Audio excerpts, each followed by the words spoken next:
നമസ്കാരം. വെള്ളി വെളിച്ചത്തിലെ തിളക്കത്തിനപ്പുറം സിനിമാ താരങ്ങളുടെ സ്വകാര്യ ജീവിതം എപ്പോഴും ഗോസിപ്പ് കോളങ്ങളിലെ ചൂടുള്ള ചർച്ചയാണ്. പ്രത്യേകിച്ചും കുടുംബ ബന്ധങ്ങളിലെ താളപ്പിഴകളും രണ്ടാം വിവാഹങ്ങളും. മറ്റുള്ളവരുടെ ഭർത്താക്കന്മാരെ പ്രണയിച്ച് സ്വന്തമാക്കിയ പഴയ കാലത്തെയും പുതിയ കാലത്തെയും ചില സൂപ്പർ നടിമാരുടെ കഥകളിലേക്ക് ഇന്ന് നമുക്കൊന്ന് കണ്ണോടിക്കാം. പഴയകാല നടി KR വിജയിൽ നിന്നാണ് ഈ പട്ടിക തുടങ്ങുന്നത്. സമ്പന്നനായ സുദർശനൻ വേലായുധൻ ചെട്ടിയാരെ വിവാഹം കഴിക്കുമ്പോൾ അദ്ദേഹത്തിന് മറ്റൊരു കുടുംബമുണ്ടായിരുന്നു.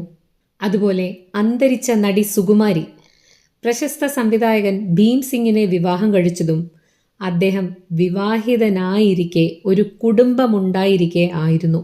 പ്രണയത്തിനു മുന്നിൽ തടസ്സങ്ങളൊന്നും ഇവർക്കൊരു പ്രശ്നമേ ആയിരുന്നില്ല. നടി ജയഭാരതിയും നിർമ്മാതാവ് ഹരി പോത്തനും തമ്മിലുള്ള ലിവിങ് ടുഗെദർ ബന്ധം അക്കാലത്ത് മാധ്യമങ്ങൾ വലിയ രീതിയിൽ ആഘോഷിച്ചിരുന്നു. പിന്നീട് ജയഭാരതി സത്താറിൻ്റെ കൂടെയായിരുന്നു.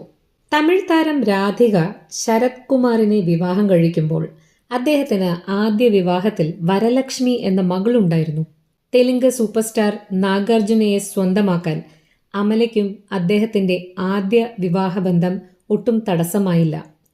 കൂട്ടത്തിൽ പറയട്ടെ, രാധിക ആദ്യം വിവാഹിതയായിരുന്നത് പ്രതാപ് പോത്തൻ എന്ന പ്രശസ്ത നടനുമായിട്ടായിരുന്നു. മലയാളത്തിൻ്റെ ആക്ഷൻ ക്വീൻ വാണി വിശ്വനാഥ് ബാബുരാജിനെ വിവാഹം കഴിക്കുമ്പോൾ അദ്ദേഹത്തിന് ഭാര്യയും 3 മക്കളുമുണ്ടായിരുന്നു എന്നത് അന്ന് വലിയ വാർത്ത തന്നെയായി മാറിയിരുന്നു. ലേഡി സൂപ്പർ സ്റ്റാർ നയൻതാരയും പ്രഭുദേവയും തമ്മിലുള്ള പ്രണയം അദ്ദേഹത്തിൻ്റെ ഭാര്യ ലതയുടെ കുടുംബജീവിതം പാടെ തകർത്ത് കളഞ്ഞു. ലത അന്നൊരു ക്യാൻസർ രോഗിയായിരുന്നു എന്നത് ആരാധകരെ ഏറെ വേദനിപ്പിച്ച കാര്യമാണ്. നടി ബിന്ദു പണിക്കർ സായികുമാറിനെ വിവാഹം കഴിക്കുമ്പോൾ അദ്ദേഹത്തിൻ്റെ ഭാര്യയും രോഗബാധിതയായിരുന്നു. ബോളിവുഡ് സുന്ദരി ശ്രീദേവി ബോണി കപൂറിനെ വിവാഹം കഴിച്ചതിനെ ബോണിയുടെ സഹോദരൻ അനിൽ കപൂർ പോലും അന്ന് നിശ്ചിതമായി എതിർത്തിരുന്നു. ഏറ്റവും ഒടുവിൽ മലയാളികളെ ഞെട്ടിച്ചത് ദിലീപ് കാവ്യമാധവൻ വിവാഹമായിരുന്നു. മഞ്ജു വാര്യരിൽ നിന്ന് ദിലീപിനെ അകറ്റിയത് കാവ്യയുമായ ബന്ധമാണെന്നത് പരസ്യമായ രഹസ്യമാണ്.